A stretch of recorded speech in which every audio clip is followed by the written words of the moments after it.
ত্রিপুরা ভারতীয় জনতা পার্টি ত্রিপুরা প্রদেশের সম্মানিত সভাপতি, যিনি একটু আগে ওনার বক্তব্য সবার সামনে এখানে রেখেছেন, আমাদের সবার প্রিয় শ্রী রাজীব ভট্টাচার্য মহোদয় উপস্থিত আছেন।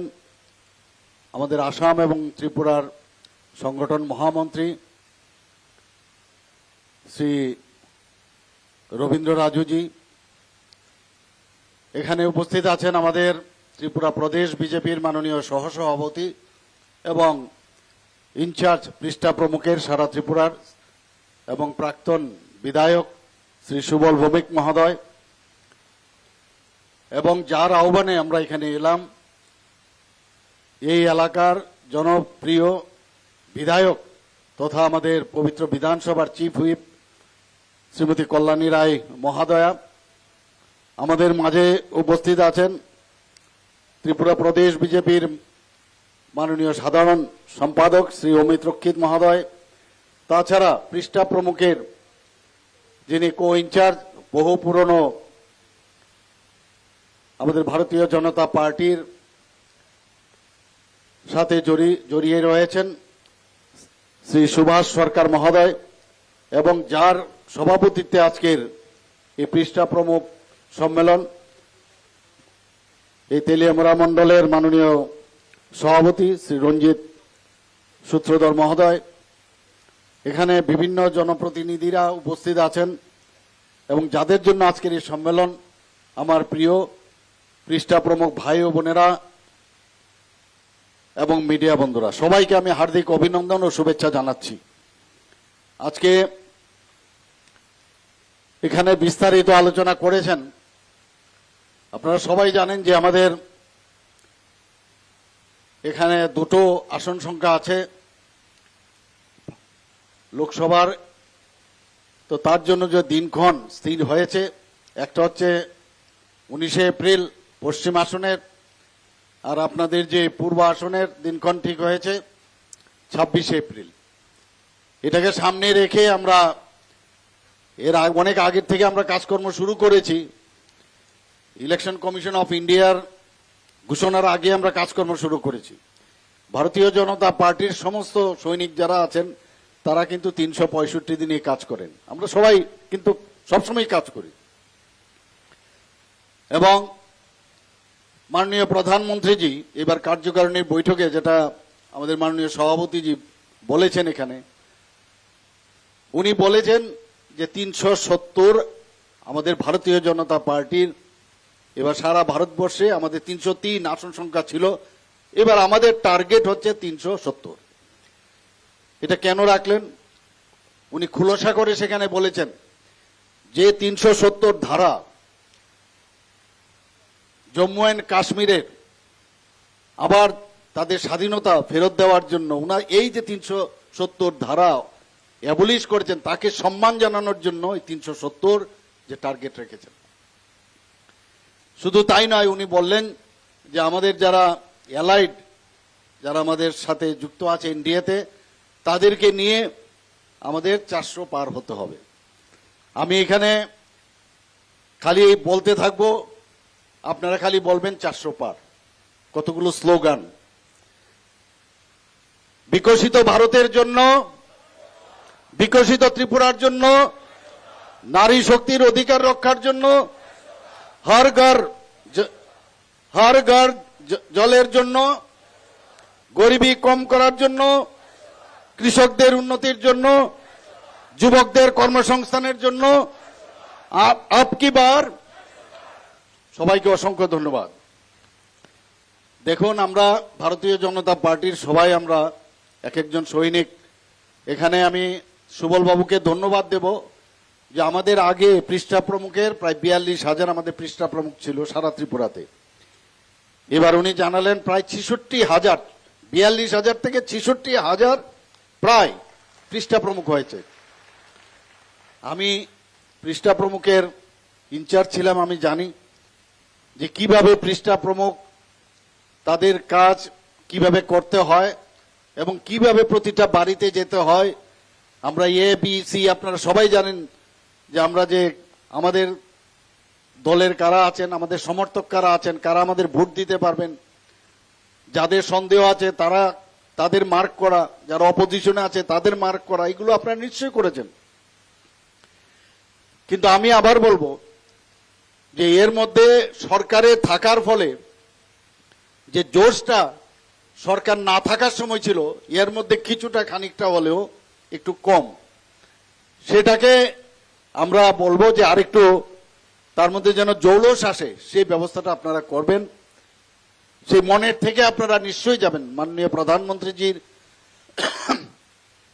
যেভাবে আমাদেরকে উদ্বুদ্ধ করেন, এবং আমরাও চাই আপনাদেরকে এখানে আসার মেইন উদ্দেশ্য হচ্ছে আপনাদের উদ্বুদ্ধ করা। কোনো অবস্থায় চান্স নেওয়া যাবে না। এখানে বলা হয়েছে যে বুথগুলো আমরা হেরেছি, সেই বুথগুলো কোনো অবস্থায় যেন আমরা না হারি। মাননীয় প্রধানমন্ত্রী কি বলছেন, সব সময় দেখুন দেশাত্মবোধের কথাবার্তা উনি বলেন।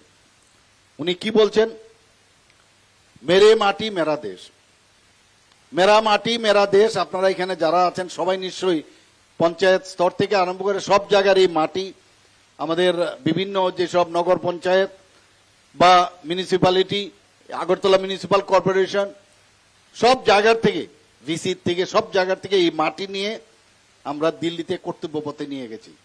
এই মাটির উপর দিয়ে আমরা পা দিয়ে চলি, কিন্তু এই মাটির আমাদের মাদারল্যান্ড, তার উপর আমরা সম্মান কিন্তু দিইনি এতদিন, বুঝতে পারিনি সেটা। মেটে মাটি মেরা দেশ, ৭৫ সীমান্ত গ্রাম, বীরো কা নাম। কোনদিন আমরা এই ধরনের স্লোগান কখনো শুনেছি? উনি সম্মান দিয়েছেন। এর মধ্যে আমাদের এই যে দেশাত্মবোধের ভাবনা, সেখানে কি প্রতিটি সীমান্ত গ্রামে আমরা নিজেরাও গেছি, আপনারাও গেছেন, সেখানে গিয়ে দেশের জন্য যারা বলিদান হয়েছেন, সেই স্বাধীনতা সংগ্রাম থেকে আরম্ভ করে এখন পর্যন্ত তাদের নাম খোদাই করে সেখানে রাখা হয়েছে। এই যে বিষয়, আমরা তো কোনোদিন এইভাবে আমরা চিন্তা করিনি। উনি বলছেন হর ঘর তিরঙ্গা। হর ঘর তিরঙ্গার অর্থ, আমরা আগেও পয়সা দিয়ে আমরা ফ্ল্যাগ কিনেছি, আমরা ফ্ল্যাগ উড়িয়েছি, উত্তোলন করেছি, কিন্তু উনি গত বছর এবং এই বছর যখন হর ঘর তিরঙ্গার কথা বললেন, বিভিন্ন মাপের আমরা ফ্ল্যাগ আমরা কিনেছি এবং তার উত্তোলন করেছি, এবং পয়সা দিয়ে কিনতে হবে উনি বলেছেন। এতে করে যারা দেশের জন্য বলিদান হয়েছেন তাদেরকে সম্মান জানানোর জন্য ওনার চিন্তা ভাবনা। উনি এক একটা স্লোগান দেন, সত্যি অবাক লাগে। উনি কি বলছেন, मैं चौकीदार हूं। কি বলছেন, मैं चौकीदार हूं, অর্থাৎ मैं खुद भी नहीं खाऊंगा, दूसरे को खाने भी नहीं दूंगा। এগুলো আপনারা তো কমিউনিস্টদের রাজনীতিতে শুনেননি, আর কংগ্রেসের রাজনীতিতেও শুনেননি।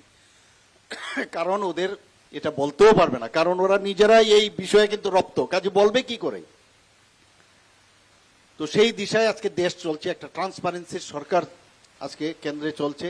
আমাদের ত্রিপুরাতেও সেই দিশায় আমরা কাজ করছি। অস্বচ্ছতার কোনো লক্ষণ নেই এখানে। মানুষ চায় যে স্বচ্ছতার একটা সরকার থাকুক, এবং এই কারণে এই সব প্রধানমন্ত্রী নরেন্দ্র মোদীজির উপর সমস্ত মানুষের একটা বিশ্বাস চলে এসছে। আপনারা সবাই জানেন, এই মন কি বাত প্রধানমন্ত্রীজি দেখেছেন যে জনপ্রতিনিধি হওয়ার পর সাধারণ মানুষ থেকে অনেক সময় জনপ্রতিনিধিরা তাদের বিভিন্ন কাজে যখন বিভিন্ন পদে যায়, তাহলে তাদের মধ্যে একটু দূরত্ব বেড়ে যায়, কথা বলা যায় না। মন কি বাত অনুষ্ঠান উনি শুরু করেছেন। সারা পৃথিবীর মধ্যে এটা নিয়ে বিরাট একটা আলোড়ন, যে সাধারণ মানুষের সাথে উনি মন কি বাতের মাধ্যমে কথা বলেন, ইন্টারেক্ট করেন। এটা আগে কোনোদিন আমরা দেখিনি। এতে করে গরিব মানুষদের, আপনারা সবাই জানেন, একটা চাইওয়ালা ফ্যামিলির থেকে উনি উঠে এসছেন। উনি আপনাদের স্বপ্ন দেখাচ্ছেন। উনি বলছেন, আমি শুধু স্বপ্ন দেখাই না, আমি ওনার স্বপ্ন দেখিয়ে তার বাস্তবায়নের গ্যারান্টি আমি দিচ্ছি। গ্যারান্টির কথা বলছেন। এই কথাগুলো তো কোনোদিন শুনেননি। মোদিজি मैं গ্যারান্টি দেতা হুঁ। শুধু গ্যারান্টি না, গ্যারান্টির আবার এটা 100% হবে তার গ্যারান্টি দিচ্ছে। এরকম একজন নেতা আমাদের ভারতবর্ষে জন্মিয়েছেন, এবং ভারতীয় জনতা পার্টির লিডার। আমাদের উচিত যে উনাকে আবার এই ভারতবর্ষের প্রধানমন্ত্রী হিসাবে আমরা দেখতে চাই কিনা। মাননীয় আমাদের সভাপতিজি বলছেন বারবার যে প্রধানমন্ত্রীজিকে আমাদের উপহার দিতে হবে। আমাদের ত্রিপুরাতে দুটো আমাদের আসন আছে লোকসভার, সেই দুটোতেই আমাদের জিতাতে হবে। আমি নিশ্চিত আমরা জিতাবো। 10% বলছেন যে ভোট বাড়াতে হবে, আমাদের কার্যকারিণী বৈঠকে বলা হয়েছে। এখানে যা দেখলাম আমাদের মাননীয় সভাপতি বলছেন যে মানে পুরো যতগুলো বুথ আছে সমস্ত বুথেই আমাদের জিততে হবে। এই যে ভাবনা চিন্তা নিয়ে আমাদের ঝাঁপিয়ে পড়তে হবে।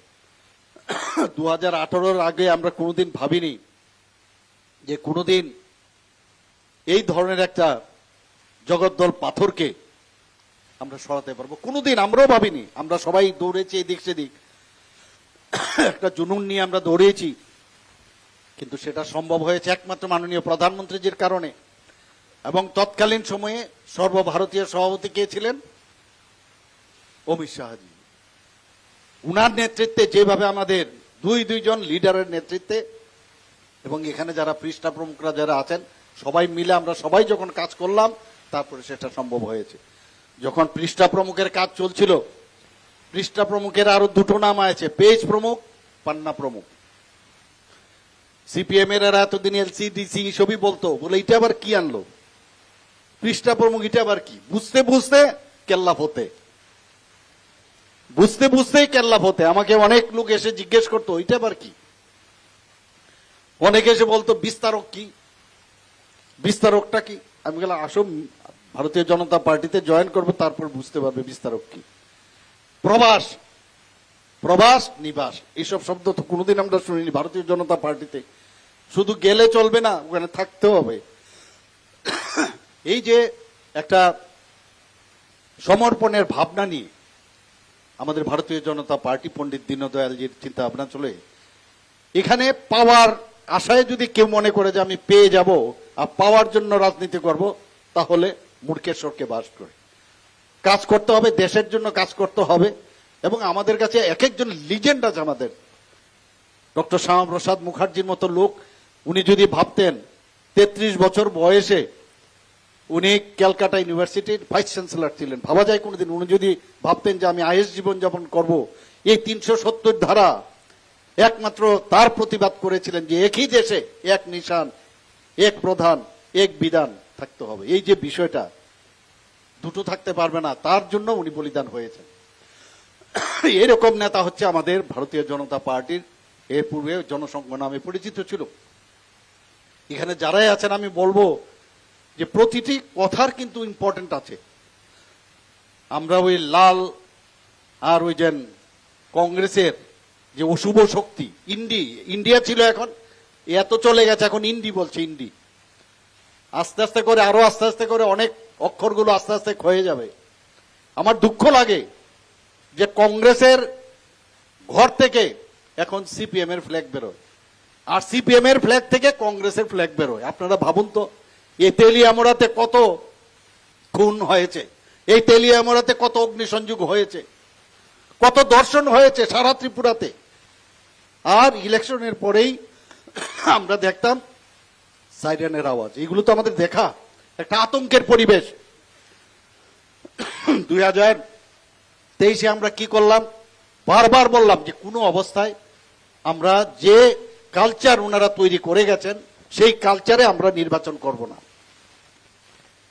এবং সেটাই হলো। ত্রিপুরার ইতিহাসে এত সুন্দরভাবে ইলেকশন হয়েছে, এর আগে আমাদের ত্রিপুরাবাসী কোনোদিন দেখেনি। বারবার আমি এবং আমার প্রদেশ সভাপতি বারবার বলেছেন যে আমরা এতদিন যেভাবে ধারাবাহিকভাবে ওরা এই ধরনের খুন সন্ত্রাস রাজনীতি করেছে, আমরা সেটা করব না। মানুষ সাধুবাদ দিয়েছে। পরবর্তী সময়ে আপনারা দেখেছেন দুটো উপনির্বাচন হয়েছে ধনপুর এবং বক্সনগরে। বক্সনগরে আমাদের যে ওখানে সংখ্যালঘুর সংখ্যা সবচেয়ে বেশি, ওখানে সব সময় যত ইলেকশন হয়েছে নানা রকম মানে সবসময় সন্ত্রাসের বাতাবরণ সেখানে ছিল। আর সেখানে আমরা আমরা ভারতীয় জনতা পার্টি সেখানে জিতেছি, শুধু তাই না, জামানত দপ্তর হয়েছে সেখানে 30,000-এর উপরে ভোট আমরা জিতেছি সেখানে। ধনপুরে গত বছর আমরা মাত্র 3,500 ভোটে জিতেছিলাম, সেই জায়গায় আমরা 18,000 ভোটে জিতেছি। অর্থাৎ মানুষ বুঝেছে যে ভারতীয় জনতা পার্টির এই যে ডাবল ইঞ্জিনের সরকার, মোদিজি বারবার বলছেন আমরা সন্ত্রাস চাই না, আমরা কোন রকম ওষুধ উপায় অবলম্বন করব না, আমাদের মানুষ আমাদের উপর আস্থা রাখতে হবে এবং মানুষের কাছে পৌঁছতে হবে। যতগুলো বেনিফিশিয়ারি স্কিম আপনারা ভাবুন, 2022-এ প্রতি ঘরে সুশাসন করে আমাদের ত্রিপুরা সরকার আমরা শুরু করেছিলাম। এবার মাননীয় প্রধানমন্ত্রীজির উনি বললেন যে বিকশিত ভারত সংকল্প যাত্রা, আমাদের ত্রিপুরাতে 16টা এলসিডি গাড়ি পাঠিয়েছেন, গ্যারান্টির গাড়ি। অর্থাৎ এই যে লাল ফিতার মাধ্যমে বিভিন্ন আমাদের যে বেনিফিশিয়ারি স্কিমগুলো হয় সেগুলো যাতে ওখানে বাধা না থাকে তার জন্য প্রতিটি মানুষের কাছে পৌঁছানোর জন্য উনার ইচ্ছা। আমরা সেই দিশায় আমরাও প্রতি ঘরে সুশাসন একসাথে দ্বিতীয়বার আমরা 2.2 সেটা আমরা স্টার্ট করেছি। সব জায়গায় যে গিয়ে গিয়ে সমস্ত বেনিফিশিয়ারি স্কিমগুলো বলা হয়েছে। আমরা চাই যে মানুষের সাথে আমরা থাকার, এই ধরনের পার্টি তার কোথাও ছিল না। আপনারা নিশ্চয়ই জানেন সারা ভারতবর্ষের মধ্যে ত্রিপুরার 28টা রাজ্যের মধ্যে নিচের দিক দিয়ে এখন আইন শৃঙ্খলার যে অবস্থা সেটা হচ্ছে 5 নম্বরে, ইমাজিন করুন। এবং এই কারণে 5th পজিশনে আমাদের, এবং গত যে আমার কাছে যে ডাটা এসছে তাতে দেখা গেছে বেশিরভাগ জায়গায় আমরা 3য় স্থানে চলে এসেছি। কাজে এইরকম একটা অবস্থার মধ্যে মানুষ এখন বাইরের থেকে এখানে নিবেশ করতে চাইছে, এখানে ইনভেস্ট করতে চাইছে, প্রচুর লোক এখন ইনভেস্টর আমাদের এখানে আসে। শান্তি সম্প্রতি যদি বজায় না থাকে কোনো অবস্থায় কোনো দেশ কোনো রাজ্য ডেভেলপ হবে না। মোদিজি মানেই উন্নয়ন, উন্নয়ন ছাড়া কোনো কথা হবে না। প্রায় নর্থ ইস্টের উনার যে প্রধানমন্ত্রীজি অ্যাক্ট ইস্ট পলিসিতে উনি হীরা আমাদের উপহার দিয়েছেন, হীরা মডেল আমাদের উপহার দিয়েছেন। তেলিয়ামোড়া দিয়ে প্রায়শ আমি আজকে ট্রেন দিয়ে আমি প্রায়শ যাই, আমরা কোনোদিন ভাবিনি যে প্রধানমন্ত্রীজি এইভাবে আমাদেরকে সাহায্য করবেন, মানুষের জন্য ভাববেন। 20টা ডোমে যখন আমি উঠি কোনোদিন ভাবিনি 20টা ডোম, ত্রিপুরাতে 20টা ডোম মনে হচ্ছে ফরেনে আছি। এবার মালদাতে আমি গেছি, মালদার থেকে আমি যখন বন্দে ভারতে আমি আসছিলাম হাওড়াতে, মানে আমি ভাবছি ত্রিপুরাতে কবে এটা চলবে। প্রায় ইলেকট্রিফিকেশনের যে সার্ভে সেটাও কমপ্লিটের পথে, তো বন্দে ভারত এখানে চলবে। 3টা স্টেশনকে উনি অমৃত ভারতের অধীনে 93 করোড় উনি দিয়েছেন। আগরতলা রেলওয়ে স্টেশনকে ইন্টারন্যাশনাল রেলওয়ে স্টেশন যাতে হয় তার জন্য প্রায় 250 কোটি টাকা দিয়েছেন। ভাবা যায় কোনোদিন? 700 কোটি টাকার উপরে প্রধানমন্ত্রীজি কিছুদিন আগে আমাদের পিএম ডিভাইন যে স্কিম আছে তার মাধ্যমে 700 কোটি টাকা দিয়েছে। তার মধ্যে ডেন্টাল কলেজ এখানে নতুন ভাবে বিল্ডিং হবে, একটা মাদার অ্যান্ড চাইল্ডের জন্য একটা বিল্ডিং হবে, আর বিশ্রামগঞ্জের মধ্যে একটা আমাদের যে যারা নেশায় আচ্ছন্ন আছে এন্টি এডিকশন একটা ওখানে সেন্টার খোলা হবে, ডি এডিকশন সেন্টার। তো এইভাবে প্রধানমন্ত্রীজি বারবার 2000 কোটি টাকা প্রধানমন্ত্রী সড়ক যোজনায় 2000 কিলোমিটার অলরেডি তৈরি হয়ে গেছে। ন্যাশনাল হাইওয়ে এখানে 6টা ন্যাশনাল হাইওয়ে গেছে, আরো 4টা ন্যাশনাল হাইওয়ে নীতিগতভাবে মেনে নিয়েছেন। ইন্টারনেট সারা ভারতবর্ষের মধ্যে এখানে 3rd স্ট্রংগেস্ট ইন্টারনেট আছে। এখানে রেলওয়ে এখন থেকে প্রায় 22 থেকে 23টা নতুন নতুন এক্সপ্রেস ট্রেন যাচ্ছে এখান থেকে। আমরা কোনোদিন ভাবতে পারিনি এখান থেকে কোনোদিন রাজধানী এক্সপ্রেস যাবে, বিভিন্ন নতুন নতুন এক্সপ্রেস ট্রেন এখান থেকে যাচ্ছে। আমাদের এখানে এয়ারপোর্টের কথা ভাবুন আপনি, এত সুন্দর একটা এয়ারপোর্ট নর্থ ইস্টের মধ্যে, it is suppose two B the best one, সবাই আপনারা জানেন। রোজ কিছু না কিছু উনি দিচ্ছেন। কিছুদিন আগে আপনারা দেখেছেন এখানে প্রায় 8000 কোটি টাকার উনি বিভিন্ন যেসব ফাউন্ডেশন লে করেছেন এবং কিছু কিছু জায়গায় রাস্তা উনি ইনোগ্রেশন করেছেন সেই সাবরুমের মধ্যে। এবং নর্থ ইস্টে আসাম বাদ দিয়ে সব জায়গায় আপনার ভার্চুয়ালি উনি যখন ইনোগ্রেশন করেছেন, নর্থ ইস্টের মধ্যে হাইয়েস্ট আমাদের যে টাকার অ্যামাউন্ট সেটা ত্রিপুরার মধ্যে সর্ববৃহৎ ছিল। তো তো সেইভাবে প্রধানমন্ত্রীজি 31 পলিসির মধ্যে কাজ করে যাচ্ছেন। কাজে আমাদের উচিত প্রধানমন্ত্রীজিকে আবার পুনরায় আমরা চাই যে প্রধানমন্ত্রী হিসাবেই উনাকে ভারতের প্রধানমন্ত্রী হিসাবে উনাকে আবার ওখানে আমরা বসাতে চাই। এর জন্য সবাই মিলে পৃষ্ঠা প্রমুখ যারা আছেন সবাই মেহনত দরকার, সবার পরিশ্রম দরকার। আমি তেলিয়ামুড়াতে একবার আসিনি, কয়েকবার আমি এসেছি। বিভিন্ন সময়ে বিভিন্ন দায়িত্ব যখন দেওয়া হয়েছে তখনই আমি এখানে এসেছি। আমি আপনাদের জানি এবং এখানে আমাদের যিনি কল্যাণীদি আছেন উনি সবসময় আমাকে বলেন, এখানে রাজীব বাবুও বলছেন যে এখানে সবচেয়ে বেশি উন্নয়ন হয়েছে। উনি আমার সবসময় আমার পিছনে জানি এটা করতে হবে, এটা করতে হবে, না দিলে উপায়ই নেই এমন অবস্থা, সবসময় পিছনেই পড়ে থাকেন, যে কারণে দিতেই হয়, উপায়ও নেই। ছোট বোন না দিয়ে যাবো কোথায়? তা আমরা সব জায়গায় চেষ্টা করি যে সার্বিক উন্নয়ন সারা ত্রিপুরারই হোক এবং সমস্ত দেখুন আমাদের সাথে অলরেডি মাননীয় প্রধানমন্ত্রীজি এবং আমাদের বর্তমান হোম মিনিস্টারজি 11টার মতো যে মৌনা আমাদের সারা নর্থ ইস্ট জুড়ে যাতে শান্তি স্থাপন হয় তার জন্য বিভিন্ন যে অ্যাকর্ড করেছেন, সেই অ্যাকর্ডের মধ্যে এইবার ত্রিপুরাতে আবার যে অ্যাকর্ড হয়েছে ত্রিপুরা মথার সাথে, আমাদের সাথে কে ছিল আগে আইপিএফটি, এখন চলে এসছে ত্রিপুরা মথা। অবস্থাটা কি দাঁড়ালো তাহলে? কি করবেন বিরোধীরা? এখন এতদিন ধরে তো ওদের সাথে বারবার আমরা দেখতাম রুদ্ধদ্বার বৈঠক, কিছু কিছু জায়গায় ওপেন বৈঠক। যখন দেখলো ওরা আমাদের সাথে চলে এসছে তখন ওই যে শিয়ালের গল্পটা আছে না, আঙ্গুর ফল টক, এটার কথা মনে হয়। এখন বলছে যে না এরা ভালো না। ওরা বুঝতে পেরেছে যে ভারতীয় জনতা পার্টি ছাড়া কোনো অবস্থায় চলবে না এবং ভারতীয় জনতা পার্টি একমাত্র যারা জনজাতিদের উন্নয়নে কাজ করবে এবং তার প্রকৃত উদাহরণ হচ্ছে মাননীয় প্রধানমন্ত্রীজি যেভাবে একের পর এক জনজাতিদের উন্নয়নে কাজ করে গেছেন। এর বেশি আর কিছু বলবো না। আমাদের রাষ্ট্রপ্রধান যিনি আছেন উনি হচ্ছেন এক জনজাতি মহিলা, সবাই জানেন। সমস্ত জায়গায় যেভাবে আমাদের প্রধানমন্ত্রীজির চিন্তাধারায় যেভাবে কাজ করছে, জনজাতিদের উন্নয়নে কাজ করছে, আমরাও ওনাদের সম্মান দিচ্ছি। আপনারা দেখেছেন যে কিছুদিন আগেও যে বীর বিক্রম কিশোর মাণিক্য বাহাদুরের যে মূর্তি, সেটা আমরা 0 পয়েন্টে কামানচমনির সামনে সেটা আমরা নতুনভাবে আমরা ওখানে ওনার মূর্তি স্থাপন করেছি। এর আগেও আপনারা প্রায় 5 ফুট উচ্চতার একটা মূর্তি আমরা এয়ারপোর্টের সামনে ওখানে আমরা স্থাপন করেছি।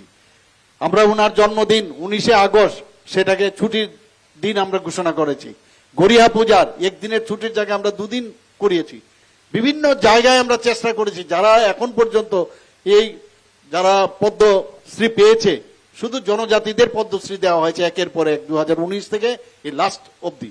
তো সমস্ত জায়গায় আমরা জনজাতিদের তাদের মান উন্নয়ন, তাদের যাতে মর্যাদা ঠিকভাবে পায় সেই দিকে আমরা কাজ করছি। তো আমরা আশা করি যে আগামী দিন আমাদের এখানে যারাই পৃষ্ঠা প্রমুখরা উপস্থিত আছেন, আপনারা আবার জোশ নিয়ে এবার প্রতিটা বুথে আপনারা প্রতিটা বাড়িতে যাবেন এবং সেখানে গিয়ে সবার খবর নেবেন।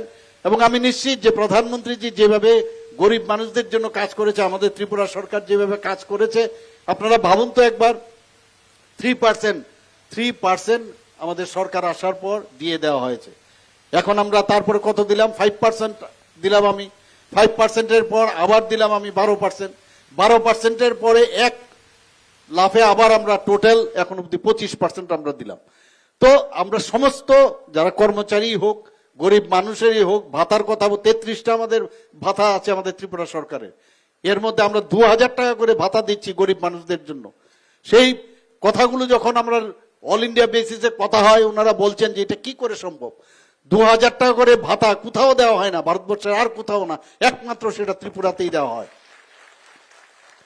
এখানে বারবার এই বিষয়ে কথা হয়েছে, মুখ্যমন্ত্রীর জন আরোগ্য যোজনার কথা। মাননীয় প্রধানমন্ত্রীর জন আরোগ্য যোজনা যখন উনি স্টার্ট করেন, সারা পৃথিবীর মধ্যে বলছেন যে এটা কি করে সম্ভব, কি করে উনি দিচ্ছেন। আমাদের এখানে প্রায় আমাদের টার্গেট ছিল 13 লক্ষ লোকের মতো। 13 লক্ষর মতো প্রায় 100% আমরা স্যাচুরেশন পয়েন্টে নিয়ে চলে এসেছি। কিন্তু আমার এখানে প্রায় বহু লোক আসে, কিন্তু তাদেরকে আমরা কাভার আপ দিই। এখানে যারা আছেন ইনক্লুডিং মি এবং যারা এখানে স্টেজে আছেন সবার এই মুখ্যমন্ত্রী জন আরোগ্য যোজনা আমরা শুরু করেছি। 5 লাখ টাকা করে একইভাবে একই পদ্ধতিতে ওনারাও পাবেন, অর্থাৎ সারা ত্রিপুরার সমস্ত লোক এই জন আরোগ্য যোজনার মেধে চলে আসবেন। আপনারা ভাবুন, এর মধ্যে 100 কোটি টাকার উপরে তার জন্য আমাদের স্টেট বাজেট থেকে সেটা যাবে। আমরা অনেক চিন্তা ভাবনা করার পর সেটা আমরা করলাম। 4.15 যারা হাউস হোল্ড আছে তাদের জন্য আমরা পুরো এটা করেছি। এর মধ্যে কালকে অব্দি আমার কাছে যা খবর আছে 2.5 লাখ থেকে 3.25 লাখ লোক অলরেডি রেজিস্ট্রেশন করে ফেলেছে। আমরা সবসময় চেষ্টা করি এখানে স্পোর্টসেরই হোক, আপনার এগ্রিকালচারই হোক, এডুকেশনই হোক, হেলথের কথা যদি বলি, হেলথের মধ্যে আপনারা দেখেছেন আগে কথায় কথায় মানুষ বাড়িঘর বিক্রি করে বাইরে চলে যেত, রেফারের সংখ্যা এখন কমে গেছে। আমাদের এখানে সুপার স্পেশালিটি স্টার্ট হয়ে গেছে। এখানে আমাদের সমস্ত ডিস্ট্রিক্টগুলোতে আমরা চাইছি সেগুলো যাতে স্ট্রং হয়। এখানে আপনাদের এখানেও আমরা এসেছি বহুতবার, বহু জিনিস আমরা এখানে ইনোগ্রেশন করে গেছি। এখানে সমস্ত ডিস্ট্রিক্টগুলো যদি স্ট্রং করা হয় তাহলে এখান থেকে রেফারের সংখ্যাটা অনেকটা কমে যাবে।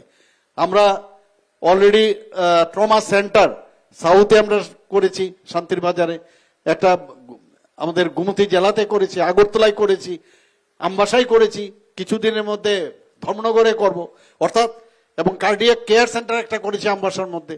তা আস্তে আস্তে আস্তে করে আমরা চেষ্টা করছি যে স্বাস্থ্য ব্যবস্থা মানুষের কাছে যাতে, কারণ স্বাস্থ্য যদি ঠিক না থাকে তাহলে কাজ করবে কি করে।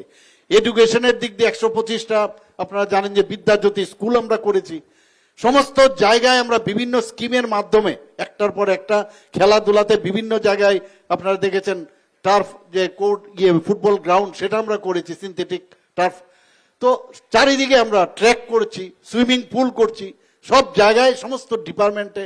এবং এখানে বলা হয়েছে আমরা কৃষকদের জন্য আমরা কি কি করছি, প্রধানমন্ত্রীজি করছেন, পাশাপাশি আমাদের সরকার সেটাও আমরা করছি। আমরা চাই সবাই একসাথে যেন আমরা এই এক ত্রিপুরা শ্রেষ্ঠ ত্রিপুরা করতে পারি। এবার আর কোনো কথা হবে না, এবার কোনো কথা হবে না। কংগ্রেস, সিপিএম তাদের কাছে কোনো ইস্যুই নেই, তাদের কাছে কোনো ইস্যু নেই। যে ইস্যু নিয়ে তারা রাস্তায় বেরোবে, একটা ইস্যু লাগে, কোথায় ইস্যু? কোনো ইস্যু নেই। সিএ অলরেডি লাগু হয়েছে, আপনারা সবাই জানেন সিএ আমাদের এখানে প্রযোজ্য নয়, কিন্তু এটাকে নিয়ে ওরা চেষ্টা করেছে, কিন্তু কিছু করার উপায় নেই, কিচ্ছু করতে পারবে না ওরা। তো এই সমস্ত জায়গায় আমরা যে ইস্যু করবো, যখনই চেষ্টা করে কিছু ইস্যু বানানোর, সেই সমস্যার সমাধান আমরা করে দিই। প্রধানমন্ত্রীজি বারবার বলছেন যে আমরা সরকারে শুধু থাকতে চাই সমস্যা সমাধানের মাধ্যমে, আমরা সমস্যা সৃষ্টি করে আমরা থাকতে চাই না। সেইভাবে আমরাও ত্রিপুরা সরকার সমস্যার সমাধানের মাধ্যমে আমরা থাকতে চাই, সমস্যা সৃষ্টি করে আমরা থাকতে চাই না। আমরা সবাই মিলে, যেটা মাননীয় প্রধানমন্ত্রীজি বারবার বলছেন যে এক ভারত শ্রেষ্ঠ ভারত, সেই দিশায় আমরা কাজ করব। এখানে যারা পৃষ্ঠা প্রমুখরা উপস্থিত আছেন প্রতিটা ঘরে ঘরে যান। উনি বলছেন বারবার যে রাজনীতি করার জন্য রাজনীতির প্রয়োজন নেই, খালি সাধারণ মানুষের ঘরে যাওয়া, মানুষকে কথা বলা যে আপনার বাড়িতে গ্যাস প্রপারলি এসছে কিনা, গ্যাস কানেকশন পেয়েছেন কিনা, আপনার নলসের জল পেয়েছেন কিনা, আপনার প্রধানমন্ত্রী আবাস যোজনায় ঘর পেয়েছেন কিনা, এই যে বিভিন্ন বিষয়ে কথা বলা, আর কিচ্ছু লাগে না। উজ্জ্বলা যোজনায় আপনার বেনিফিশিয়ারি আপনি কি কি পেয়েছেন এই খবরটা রাখা।